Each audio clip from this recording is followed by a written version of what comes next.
for the sector. Well, this morning we are going to be discussing on the private sector investments in this sector, the movie industry. And just recently, Inkblot Productions joined forces, I'll use that word, joined forces with TLG Capital, and they got some investments. Let's not talk about the amount here, but today we have Naz Onuzo in the studio. He's the co-founder of Inkblot Productions, and he's joining us for this conversation on financing the sector, funding the sector, and of course there's been this talk about the much needed funding to drive the Nollywood sector to become one of the best in the world after, well, it might even go beyond Hollywood. Naz, thank you very much for joining us at this time. Thank you for having me. Thank you for coming. All right, so let's look at this announcement now. Weeks ago, there was an announcement about the funding investment from TLG Capital. I'm sure you're all excited about it. Tell us about this. How did it come to play? And, well, how did it come to play, first of all? So I think one of the things everybody will agree is that making movies costs money. Definitely. And we're always having to get investment. So historically, you have friends and family and fools that contribute. You have grants. The federal government of Nigeria in particular have always been supportive of grants and subsidized loans. And we've always tried to also bring in private sector capital. And so we've tried to get local private sector capital, equity, debt, and international. And I think that one of the things that has happened over the last few years is that we've been able to attract increasing international capital, and TLG, who are active in the space in other sectors, they finance financial services, I would say, what else? FMCG, real estate. So this was an opportunity to introduce them to the financing of film. And the hope is that they will do this one and continue to do many more. So looking at this one now, the financing of film, does it mean that this sector is very viable for private sector players to come in?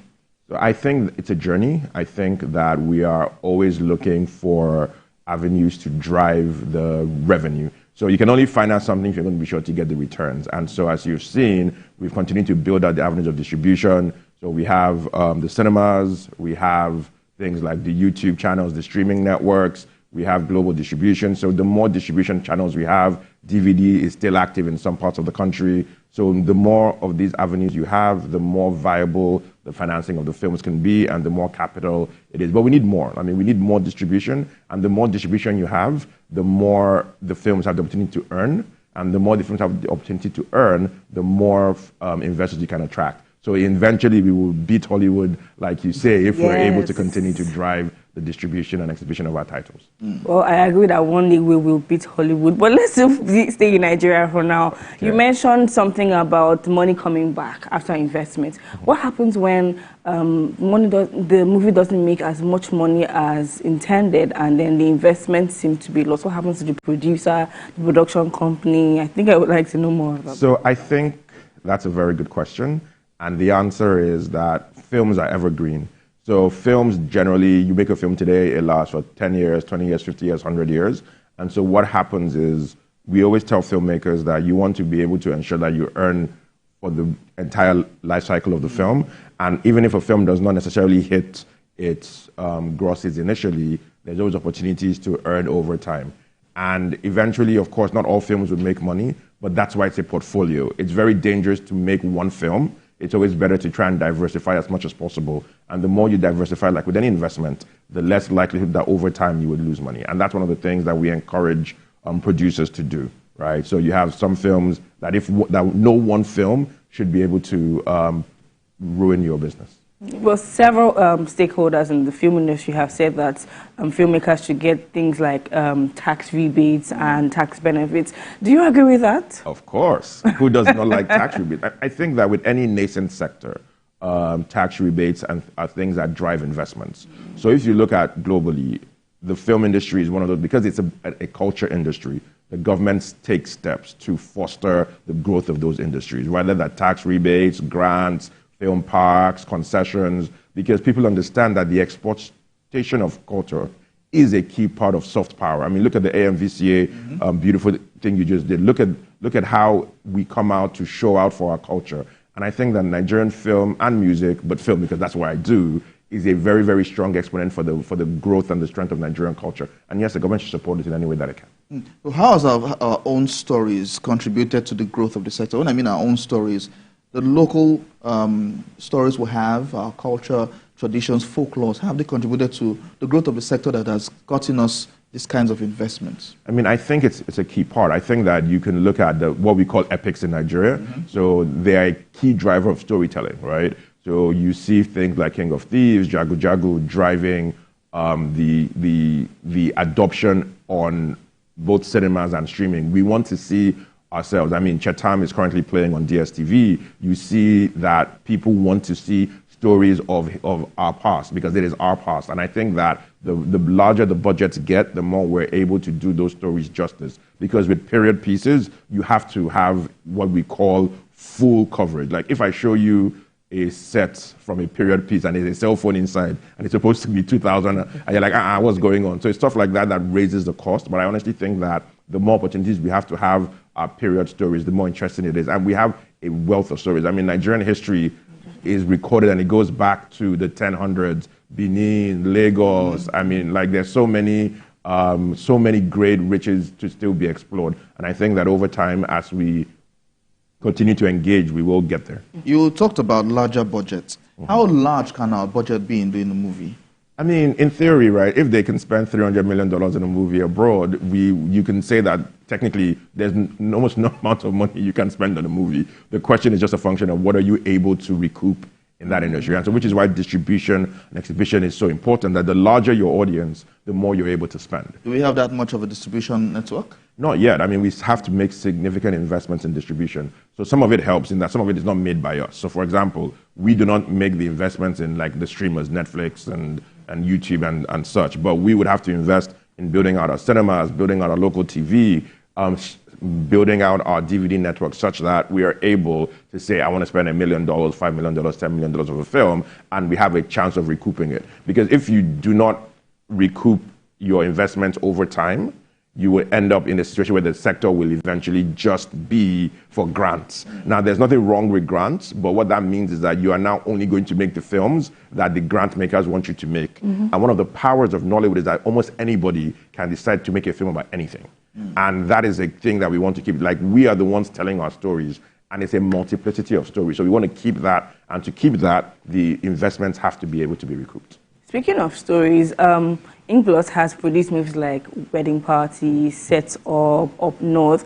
I want to know, how do you guys choose your movies? How do you guys choose your stories? And a close second to that question is the fact that Nigeria is a beautiful country. I think we all agree. But then our reputation abroad is divergent. Sometimes we are good, sometimes we are on the other side. How can we get our movie makers to produce stories that can make us look very good on the outside while the government actually works on the inside to make the country better? So I would answer the second question first, and I think that the Nigerian movie industry is one of the greatest powers for soft power even today. So many times I've been fortunate to travel. People talk about the Nollywood movies that they've seen, the characters they've loved. I mean, I'm sure if you have seen Ebuka Takes Africa and how Zubi was going around and how people are reacting to them. So I do not think that Nollywood has a problem with a positive attitude globally, because I think one of Nollywood's greatest strengths is that strength of exporting our culture. And with regards to Inkblot, one of the things that we have decided to do, and when Zulu Damal and I started this business, was that we want to make the films that interest us. So you notice that when you look at our 24, 25 released movies, they are pretty much varied. Today, we're making a movie about a traditional and family wedding and Wedding Party. Tomorrow, we're making a movie about sexual harassment in a tech company in arbitration. The day after, we're making, my wife and I, husband and wife switch bodies. Tomorrow, we're making setup. We believe that the most important thing is what is the story you want to tell, right? And I think for us, the most important thing is that financial security is what enables creative experimentation. And so for us, we spend a lot of time figuring out how do we ensure that the finances are right so we can tell the types of stories we want to tell. And I think we've been very fortunate over the decade or so we've been doing this to be able to deliver that both for our investors and for the audience. That the investors are happy, the audience is happy most of the time. You know, sometimes you can't get everybody happy all the time, but in general, I think that bifurcation is why it's called show business. The show is for the audience, the business is for the investors. Everybody being happy makes us be able to do what we do. How have we successfully been able to marry show business? We're Nigerians, that's what we do.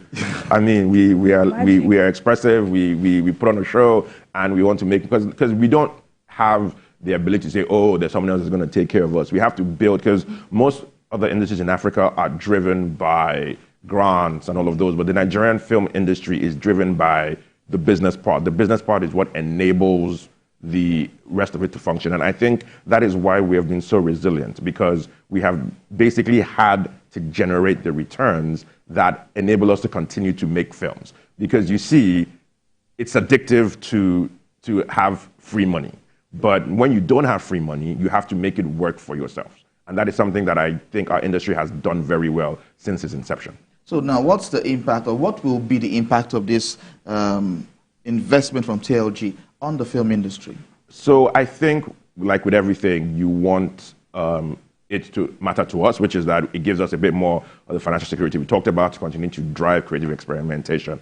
But more importantly, there's something that is called a signpost or a signifier. So if you have investors come to invest, it's a signpost. Other investors will come in. It generates what you call a positive externality, that there are other investors who may have been on the fence who will see that and say, okay, what can I invest in? And it's the same thing that has happened when you look at successes of films that drive other investors. And I remember when we made Wedding Party and it was such a success, so many other people came into the industry and saying, if this is what the film industry can do, I want to be a part of it. And ultimately, that's what we need. We need more and more investment to continue to drive both the production and the distribution space to enable us to reach our potential. Mm-hmm. So I want to speak to you about investments still on investments.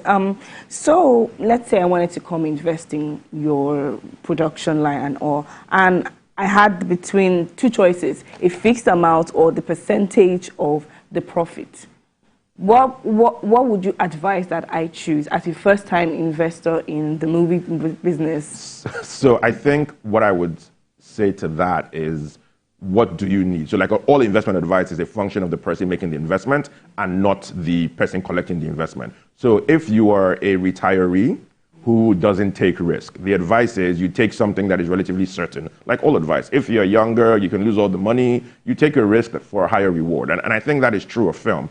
Film is what you call an alternative investment class in general. So that means that it's an investment class that usually has a higher risk. So you tend to want to get people who have a higher risk appetite than normal to invest in film.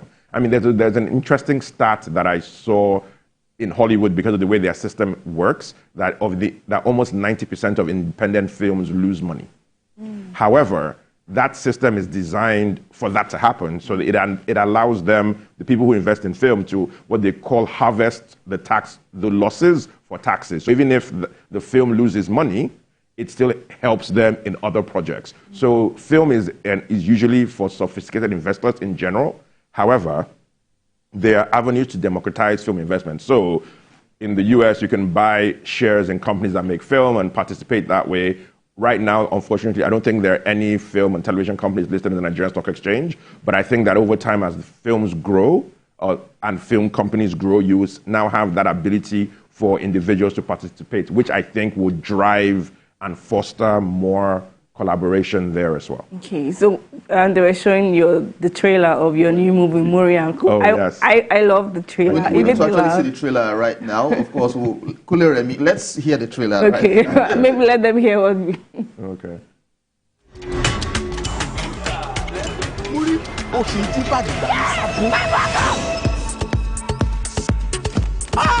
3,000.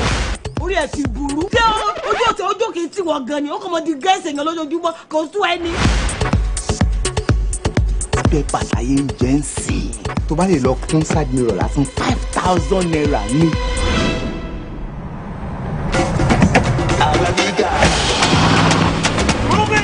Ọlọ́run lè bẹ́ẹ̀ jẹ́ òtí tẹ́. My son has been kidnapped. What the hell is wrong with you? Am I the one that lost our son? You bastard. You're a fool. You are a bastard. You didn't thief your son. I mean, you thief your son too. I don't kidnap you. I mean, I pick car. You dey inside car. Your car and me and car get business. Where you dey now? Why are they that car body? If they catch you with that car, I go follow them pour petrol for your body. All news updates by the minute, every minute. Let's go with his stand. One of the motto, you see car. You don't cast, you don't cast. You don't cast. So, what's the plan? Man, me laga oga joko. Do your day, make everybody they their day. Don't rope me. You like it? This one no be chicken and sheep, yo. Ọlọ́run á lè kó mi yọ nínú yọ́yọ́ tí mo kó ga mi sí yìí wàhálà máa di pastor. We're also offering a reward of 10 million naira for anyone who has information to finding food. I'll give you 1 million for this car.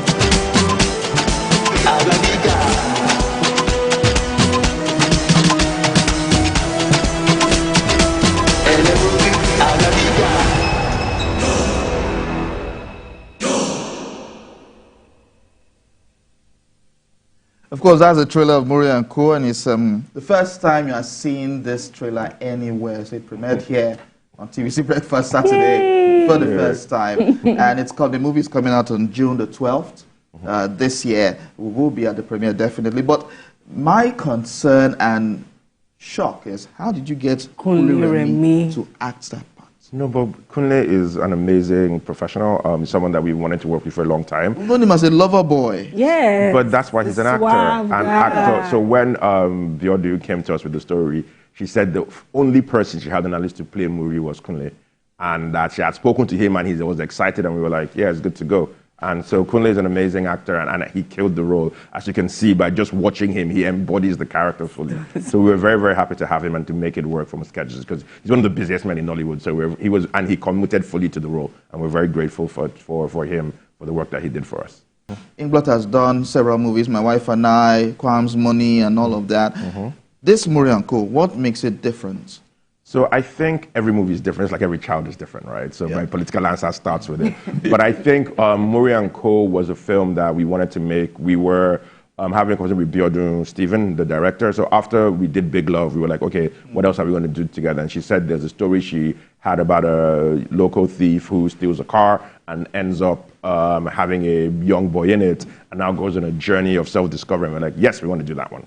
And so it was a film that spoke to us. One of the things that we like is the director, the writers, the creators of the film have to be engaged in the story. And so once we fall in love with the story, we fall in love with the creative talent behind it. That's what makes us decide. And for this particular one, it was an opportunity to work with people that we may not have worked with as often, Kunle, Kiki, and the lot. But also working with Biodu again was the best job. We had a great time on Big Love, and it was a no-brainer to do another one. Biodu is always the best at her game. Always. Yes. Always. When is it coming out? Where can we expect it? June 12th, Democracy Day. Democracy Day. Ooh, strategic. Very strategic. Come on. You know?